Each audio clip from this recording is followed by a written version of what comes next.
Hello दोस्तों, स्वागत है आप सभी का आपके अपने यूट्यूब चैनल एक्सलेंस एकेडमी पे। दोस्तों, हम लोगों ने पिछले क्लास में आपका कैपेसिटेंस का एनर्जी निकालना सीखे थे। ठीक है, तो आज सीखेंगे हम लोग एनर्जी डेंसिटी क्या होता है। ठीक है, इलेक्ट्रिक फील्ड में किसी कैपेसिटर का एनर्जी डेंसिटी क्या होता है, वो कैसे निकाला जाता है, उसको सीखेंगे।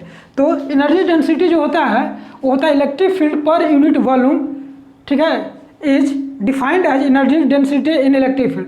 मतलब यूनिट वॉल्यूम में जितना एनर्जी, यूनिट वॉल्यूम में जितना इलेक्ट्रिक फील्ड है, ठीक है, वो क्या होगा, वही उसका एनर्जी डेंसिटी कहलाएगा।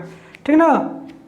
ठीक, एक चीज़ आप लोग को मालूम होगा कि मान लीजिए, ये तो आपको पता होगा, जानते होंगे आप लोग कि जिस रीजन में इलेक्ट्रिक फील्ड होता है, जिस स्पेस में या जहाँ तक कहीं इलेक्ट्रिक फील्ड होता है वहाँ तक एनर्जी होता ही है, या कहिए जहाँ इलेक्ट्रिक फील्ड होता है वहाँ एनर्जी होता है। ठीक है, ये तो पता है आप लोगों को। नहीं पता है तो ये माइंड में रख लीजिए, बैठा लीजिए दिमाग में कि जहाँ इलेक्ट्रिक फील्ड होता है और जिस रीजन में इलेक्ट्रिक फील्ड होता है या जहाँ तक इलेक्ट्रिक फील्ड होता है वहाँ तक एनर्जी होता है, वहाँ एनर्जी होता है। ठीक है, तो हम लोग पढ़े थे कि अगर मान लीजिए किसी कंडक्टर को हम जो चार्ज देते हैं, मान लीजिए क्यू चार्ज दिए, तो वो क्या होता है, उसके सरफेस पे फैल जाता है। ठीक है, और इस चार्ज के चलते जो इलेक्ट्रिक फील्ड प्रोड्यूस होता है वो कहाँ तक जाता है, तो वो इसके सरफेस से लेकर इन्फिनिटी तक जाता है। ये चारों तरफ निकल के इन्फिनिटी तक जाता है। ठीक है, इन्फिनिटी तक जाता है। जो इलेक्ट्रिक फील्ड है इन्फिनिटी तक जाता है। तो चूंकि इलेक्ट्रिक फील्ड इन्फिनिटी तक टेंड करता है, तो एनर्जी भी क्या होगा, इन्फिनिटी तक होगा। ठीक है, क्योंकि जहाँ तक इलेक्ट्रिक फील्ड होता है या जहाँ इलेक्ट्रिक फील्ड होता है वहाँ एनर्जी होता ही होता है। ठीक है, तो इसका मतलब कि एनर्जी भी क्या होता है, पूरा स्पेस में पूरा इन्फिनिटी तक फैला रहता है। ठीक ना। तो ये क्या होता है किसी कंडक्टर में। ठीक है, लेकिन अगर हम कैपेसिटर की बात करें तो कैपेसिटर का एक यूनिक कैरेक्टरिस्टिक्स है, या उसका कहिए एक काम है, या उसी के लिए वो जाना जाता है। कहिए जो कैपेसिटर है वो एनर्जी को एक फिक्स आपका स्पेस में, या फिक्स कहिए कि फिक्स रीजन में उसको क्या करता है, स्टोर करके रखता है। ठीक है, और जब ज़रूरत पड़ता है तो उसको अचानक सप्लाई कर देता है, जिससे कि जो ऑपरेटर्स में लगा होता है वो स्टार्ट हो जाता है या तेज चलने लगता है। जैसे मान लीजिए कि सेम उसी तरह जैसे गांव में आपको किसी से झगड़ा हो गया और आपका जो परिवार है वो बाहर कहीं रह रहा है, और जिससे झगड़ा हुआ है उसका परिवार गांव में रह रहा है। तो जैसे झगड़ा हुआ तो वो भी फ़ोन किया अपने परिवार को, आप भी फ़ोन किया। ऐसा नहीं है कि आप फ़ोन नहीं करेंगे, आप भी फ़ोन किए, लेकिन आपका तो फैमिली दूर है, आने में टाइम लग गया, और उसका आया आपको धूम धाम के पीट पाट के चला गया। तो इससे सेम उसी तरह यहाँ पे जो होता है, इसके पास जो कैपेसिटर है उसके पास जो एनर्जी होता है वो एक स्पेस, बहुत कम स्पेस में, फिक्स स्पेस में उसको फिक्स रीजन में कहीं के स्टोर करके रखता है। ठीक है, लेकिन ये जो कंडक्टर है इस सब में क्या होता है, ये जो इलेक्ट्रिक फील्ड है, एनर्जी है, बहुत दूर दूर तक फैला रहता है। इसलिए इसका कैपेसिटेंस ये जो होता है ये उतना अच्छा काम नहीं कर पाता है, जो कि ये कैपेसिटेंस, ऐसा कैपेसिटेंस जो है काम करता है। ठीक है, और सिंगल कंडक्टर नहीं बन पाता है उतना अच्छा ही, क्योंकि इसका जो इलेक्ट्रिक फील्ड है इन्फिनिटी तक फैला रहता है, और एनर्जी भी क्या बोलते हैं, इन्फिनिटी तक फैला रहता है। तो कैपेसिटर का क्या करता है कि वो एनर्जी को एक फिक्स रीजन में, फिक्स स्पेस में, फिक्स मतलब स्पेस में कहिए वो स्टोर करके रखता है और अचानक सप्लाई कर देता है। तो अगर एनर्जी की बात करें तो एनर्जी जो होता है, एनर्जी डेंसिटी की बात करें तो एनर्जी डेंसिटी होता है पर वॉल्यूम, पर यूनिट वॉल्यूम में जो इलेक्ट्रिक फील्ड होता है वही होता है एनर्जी डेंसिटी। तो इसके लिए क्या निकालना होगा, इलेक्ट्रिक फील्ड एनर्जी निकालना होगा। तो इलेक्ट्रिक फील्ड एनर्जी हमको मालूम है कितना होता है, 1/2 CV²। ठीक, तो जो कैपेसिटेंस होता है वो पैरेलल प्लेट के लिए, इसके लिए हम क्या किए, दो पैरेलल प्लेट क्या किए, कंसीडर किए, एक को प्लस क्यू चार्ज और दूसरे पर माइनस क्यू चार्ज है। एक का जो एरिया है, इसका एरिया जो है साइड का, दोनों का जो है साइड का इक्वल एरिया है, जो कि ए है, और दोनों के कितने डिस्टेंस पर रखे हैं, d डिस्टेंस पर रखे हैं।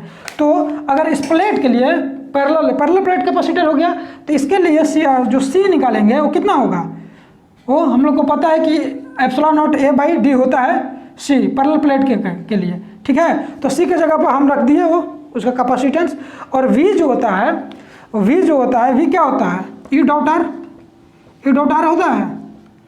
तो इसको तोड़ेंगे डॉट पर डॉट को, तो क्या होता है ई आर कॉस थीटा, और कॉस थीटा कितना है, थीटा क्या होता है ई और आर के बीच का एंगल होता है। तो ई तो इधर होगा प्लस से माइनस की तरफ, और आर भी इधर ही है, तो ई इधर आर इधर, तो थीटा कितना हो जाएगा 0, तो ई आर कॉस 0 हो जाएगा, तो क्या हो जाएगा ई आर, और आर कितना है डी, तो हो जाएगा ई डी।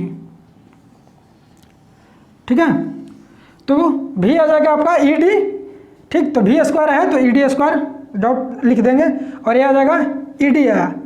ठीक है, तो हम इसको क्या किए कि एप्सिलॉन नॉट को बाहर ले लिया और ए और डी को साथ में ले लिए। ठीक है, एक डी से डी कट गया और ई को ऐसे लिख दिया। ठीक, अब जहाँ तक वॉल्यूम की बात है, तो वॉल्यूम क्या होता है, वॉल्यूम जो होता है किसी चीज़ का, किसी भी प्लेट का अगर वॉल्यूम निकालते हैं तो क्या करते हैं, या तो LBH करते हैं, या एरिया इंटू, जब क्या होता है क्यूबॉइड होता है तो LBH करते हैं। अगर एरिया दिया रहता है तो उसके क्या करते हैं, लेंथ से मल्टीप्लाई कर देते हैं, वॉल्यूम निकल जाता है। तो इसका लेंथ क्या है डी है, और एरिया तो ए दिया हुआ है, तो एरिया इंटू डी कर देंगे तो वॉल्यूम आ जाएगा, तो वॉल्यूम निकल गया। अब इसको क्या करेंगे, टोटल इलेक्ट्रिक फील्ड एनर्जी में वॉल्यूम से डिवाइड कर देंगे, वहीं हो जाएगा क्या एनर्जी डेंसिटी। ठीक है, तो एनर्जी डेंसिटी यहाँ पर लिख देता हूँ। एनर्जी डेंसिटी आपका हो जाएगा यहाँ से, अगर आप लिखिएगा यू से डिनोट करते हैं इसको, तो टोटल इलेक्ट्रिक फील्ड एनर्जी कितना आया आपका, ये आया 1/2 एप्सिलॉन नॉट मिटा दिया है। तो चलिए ए डी और ई का स्क्वायर आता है और डिवाइडेड बाई ए डी। ठीक है, यही आएगा, ए डी हम रख दिया और ये इतना आया था यहाँ पे। ठीक है, तो ये क्या हुआ, यहाँ से क्या होगा कि ए कटेगा डी डी कटेगा, तो आ जाएगा 1/2 एप्सिलॉन नॉट इलेक्ट्रिक फील्ड का स्क्वायर। ये हो गया एनर्जी डेंसिटी और इन इलेक्ट्रिक फील्ड। ठीक है, तो ये आ गया आपका एनर्जी डेंसिटी। ठीक है, तो यहाँ तक हम लोग कैपेसिटर के बारे में इंट्रोडक्शन जान लिए, कैपेसिटर का टाइप जान गए, और हर टाइप का कैपेसिटेंस कैसे निकाला जाता है वो भी जान लिए। एनर्जी जान लिए, एनर्जी कितना होता है कैपेसिटर का, एनर्जी डेंसिटी क्या होता है ये भी अभी जान लिए। इसके बाद हम लोग को पढ़ना है पैरेलल कम्बिनेशन और series combination of the capacitor, तो ये सीखेंगे। और इसके बाद हम बारी बारी से कंसेप्ट सीखेंगे अलग अलग टाइप के न्यूमेरिकल का, क्योंकि इसमें न्यूमेरिकल का जो टाइप है बहुत ज़्यादा है, तो धीरे धीरे उसको अलग अलग टाइप करके सीखते जाएंगे। ठीक है, अब ज़्यादातर जो पोर्शन है वो बचा है आपका न्यूमेरिकल, थ्योरी यहीं तक था। ठीक है, अब जो बचा है, अब जो पढ़ाया जाएगा वो न्यूमेरिकल पॉइंट व्यू से पढ़ाया जाएगा। ठीक है, तो इसको लिखिए और सब्सक्राइब कीजिए, लाइक कीजिए, अपने दोस्तों को शेयर कीजिए। ठीक है, थैंक यू, धन्यवाद।